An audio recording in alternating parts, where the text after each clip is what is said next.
قول الحق ولو على رقبتك. ما تخافش من اي حد، ما تطيش لاي حد، ما تخافش غير من اللي خلقك، وما تطيش غير للي خلقك. بسم الله الرحمن الرحيم، وبه نستعين، والصلاة والسلام على أشرف المرسلين سيدنا وحبيبنا ونبينا محمد عليه أفضل الصلاة والسلام. ازيكم يا حبايبي، عاملين ايه؟ ازيكم يا أحلى وأجمل متابعين في الدنيا؟ يا رب ابعد الوباء والبلاء عن أمتنا العربية والإسلامية وعن مصرنا الجميلة يا رب العالمين. يا رب اشفي كل مريض، وفك ضيقة كل متضايق، وفك كرب كل مكروب. قبل ما ادخل في أي موضوع بقول لك يا جمول، انت عارفه ومتاكده انك من قبل فتره تعبك لما كان حد بيشتم عليكي او بيدعي على بنتك كنت انا بطلع وبتكلم وبقول ما ينفعش تدعوا عليها ولا على بنتها. دي الحاجه التانية، انا كنت متاخره في التعليقات للاسف الشديد، وما قريتش التعليقات كويس وبسرعه. فكان في مناقشه بين ليلى حماده وجود او جود او كده، انا مش او اجواد، حاجه زي كده، الاسم مش متذكره كويس. المهم كانوا بيتناقشوا من سبب تعليق ليكي عند مصريه في باريس. انا مفكره ان ليلى ديت هي اللي بتشتمك او بتتطاول عليكي، فانا قلت مين اللي بيشتم جمال، وفكرت ان ليلى ديت هي اللي داخله بتشتم، في حين ان هم قالوا ما كانش فيه غلط، ده كان فيه مناقشه بينهم وبين بعض.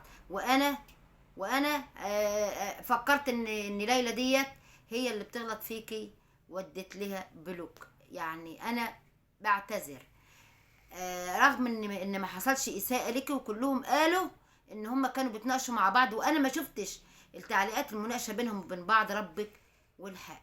وانا يا جمول لا ارضى باهانه ليكي ولا لاي متابع، وخاصه انت صحيح من متابعينهم، بس انت بدات بدايه جديده، ومن قبل ما تبتدي بدايه جديده معانا انت ما كنتش بتغلطي في حد. فين نفس الغلط والاساءه بتاعتهم؟ تعالي بقى يا شخيره يا ام جواعير، تعالي لعمو هنا يا شخيره يا ام جواعير. انت بتقولي يا شخيره انت هتعرفي رقم حسام منين؟ بالذمه والنبي بجد، اللي بتديلك الاوامر طبعا هي اللي عطيلك الرقم ده، شيء بديهي يا زكي، مش محتاجه حاجه، يعني مش محتاجه حاجه، ومش محتاجه حد يعرفك اكتر منه. هو ما كانش بيكلم اخته؟ انت بتقولي ان هو اعتذر لك. الجماعه اللي هم بيتواصلوا معاه معرفهم اثناء المشكله ديت ان انت اللي اتصلتي عليه. يعني الكلام جالي منك، وكلام اتقال في البث، مش ام محمد اللي مؤلفاه يا ام جواعير. دي حاجه. انت بتقولي ان ما شاء الله ما شاء الله، يعني الحاج سيد بيفصل لمرات السيسي، يا صلاة النبي، نداء لرئاسة الجمهورية. ازاي زوجة الحاج سيد تكون بتفصل للست انتصار السيسي، المرأة الأولى في مصر، وقاعد في كتاب؟ ما ينفعش، يعني هو محسوب عليكم، ده هو من رئاسة الجمهورية، ازاي تسيبوه قاعد في كتامة يا جماعة الخير؟ انت ست، يعني مش عارفة اوصفك بايه.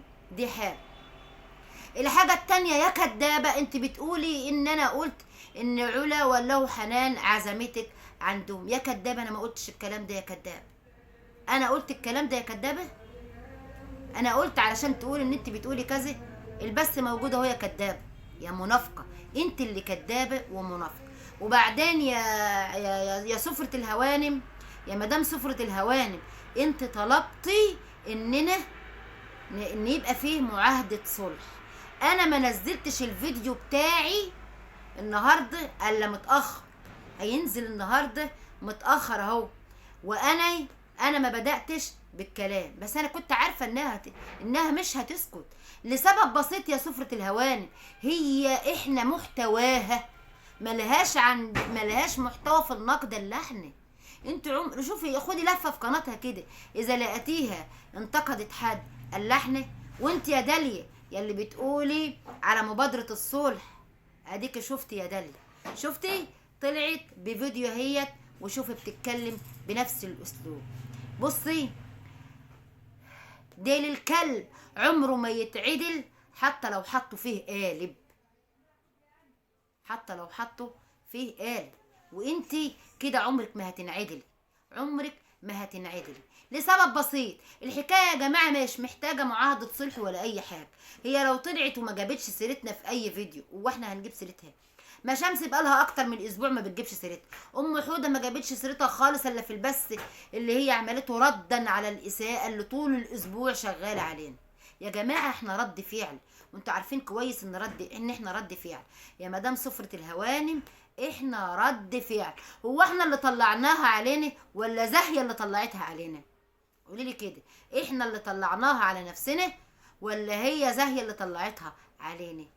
اللي حضر العفريت يصرفه، وانا مش هسمح باهانه اي متابع من متابعيني، سواء جميله او نوره او اي حد من متابعيني او لولو او ام اماني او سهام، كلهم.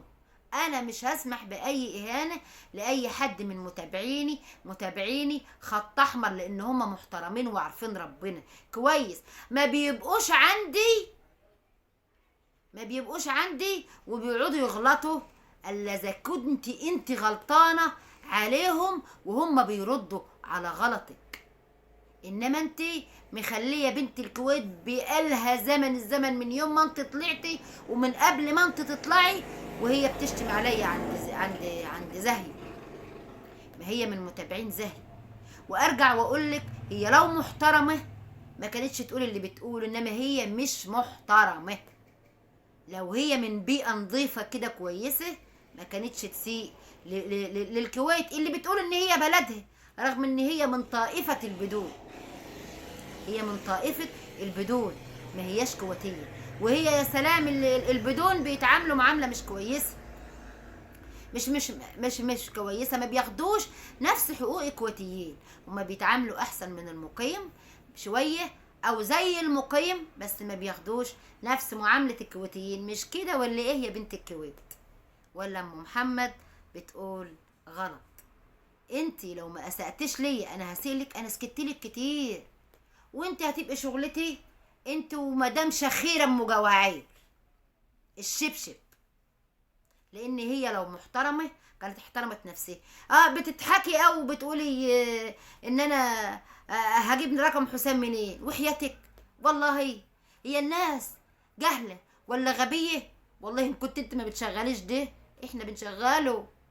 اللي طبعا اللي سيئاكي هي اللي عطيهولك، امال هيكون مين يا بيت؟ هيكون مين يا موكوسه؟ على رايك انا هبتدي اقول ملافظ من ملافظك اهو، ما انا عمري ما قلت يا موكوسه، اقول يا موكوسه بقى. صح يا موكوسه؟ صح ولا مش صح؟ من هنا وراي هتحترمي نفسك هنحترم نفسنا. ما انتش هتبقي محترمه هنحترم واحده مش محترمه؟ ازاي يعني؟ ازاي احنا ازاي كده وفي قرارة نفسكم تحترموا ناس مش محترمين يا جماعه؟ ازاي هنحترم ناس مش محترمين؟ فطبعا احنا رد فعل، وانتوا كلكم عارفين يا جماعه ان احنا رد فعل. هي بتقول ارجعوا فلاش باك كده وشوفوا مين اللي بدأ. انت اللي بدأتي من ساعه ما كنت بتطلبي رقم ام حوده. مش دي كانت بدايتك معانا؟ مش دي كانت بدايتك معانا؟ عايزه تديكي رقمها مش عايزه تديكي رقمها، انت مالك؟ شيء يزعلك في ايه؟ هو في ايه المشكله يعني؟ ايه المشكله انها ما كانتش عايزه تديكي رقمها؟ مش دي البدايه؟ انت بتقولي ان انت اللي سببت اعراض، وانت سب الاعراض ده انت اللي تعرفيه. على فكره انت وواحده كنتم في التعليقات عندك بتسبوا بعض، وانا شفت الكلام ده عندك. عيب. احترمي نفسك. لو عايزه تحترمي نفسك هتلاقي الكل ساكت. مش هتحترمي نفسك، مش محتاجه معاهده صلح يا داليا، ولا محتاجه معاهده صلح يا سفرة الهوانم. هي لو ما طلعتش احنا ما كناش هنطلع النهارده. انا قسما بالله العظيم اخرت الفيديو بتاع النقد، ما نزلتوش، ونزلت بدل منه فيديو التميس كان عندي من زمان هيكون على التليفون، قلت انزله. وهي لو ما نزلش انا مش منزله، فاتفاجئت بيها منزله. ومش هتبطل تنزيل يا دهلي انت وسفرة الهوانم، لسبب بسيط يا مدام غاده، ان احنا محتواها، لان ديت انسانة بلا محتوى. بس هي كل وهانة وتنمر وقلة ادب وطولة لسان، وبيبقى الحاج سيد قاعد يعرفها الكلام ويرد الكلام الغلط اللي مش عارفة تقراه يقوله لها، وقاعد وسامع وشايف كويس تنمرهم علي واشتمتهم علي. بالمناسبة يا ريت كده يا شخيرة يا ام جواعير تقولي لي مين اللي انت كنت بتقولي عليها وزنها كبير قوي زيادة عن اللزوم، وهي عايزة تعمل عملية وقالت لك ان انت تسأليني، وهي اقرب الاقربون لك. حتى انا رديت عليكي وقلت لك ازاي تبقى صغيرة كده وفي نفس الوزن ده، وانت تنمرت عليا علشان العمل العمليه، وانت كنت بتتكلمي كنت بترد على ام حوده وبرضه حشرتيني. انت حشرتيني، ما هو انت اتكلمت عن ام حوده بتحشروني، وان اتكلمت عليا بتحشروا ام حوده برضه، علشان احنا محتواكي. احنا محتواكي، احنا محتواكي.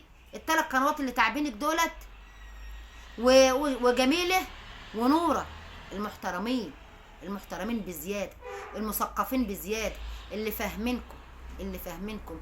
وانا يا جمول لا غلطت فيكي ولا اقبل ان حد يغلط فيك. لما انت بتحبي جمول قوي كده خليتي الايميل الفيك ده غسلها ونشرها عندك ليه؟ خليتي الايميل الفيك وانت متاكده انت وكل الحاشيه اللي عندك ان الايميل ده كان فيك، وانها مش اجواد اللي كانت بتقول الكلام ده، مش هي. انت عارفه كويس، بس انتوا عايزين تبينوا لها ان احنا بنشتمها وبنهنها. طب يا جمول اسمعي البث يا جمول، لو منصفه اسمعي البث وهتشوفي مين اللي بيشتم مين اللي بيتشتم عند مين. اولا انت انسانه محترمه يا جمول، وانا ما شفتش منك حاجه، انت رغم صغر سنك الا انك محترمه وعارفه ربنا، وكنت عايزه التصالح والتسامح بين القنوات كلها، عارفه وان انت محترمه وربنا يوفقك. وانت يا شخيره يا ام جواعير يا مرات مصمم ازياء مرات السيسي، لمي نفسك انت والمتاعيس اللي حواليكي، لان اللي هيشتم هياخد جزاؤه، والجزاء من جنس العمل. الجزاء من جنس العمل، المقولة اللي انت خدتيها عن لساني. من هنا ورايح يا ام جواعير يا مرات مصمم ازياء السيدة الاولى في مصر انتصار السيسي، من هنا ورايح تمامك عندي، وانا خلاص ما عدتش هسكت لك. وانت عايزه كده بدل انت بقى عماله تشغل واخدانا رايح جاي بس وفيديو.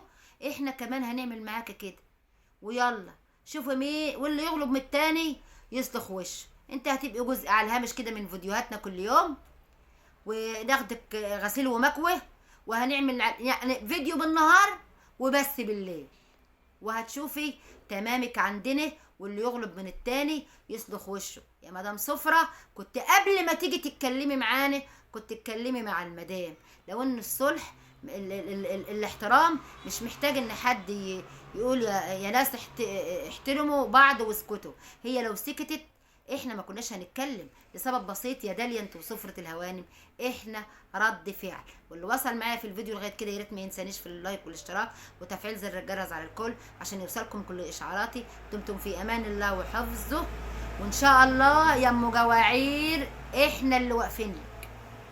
عجبك الفيديو ما تنساش تتفرج على الفيديو ده وكمان الفيديو ده، وما تنساش تعمل سبسكرايب للقناه وادفع على خدمه الجرس علشان يوصلك كل جديدنا.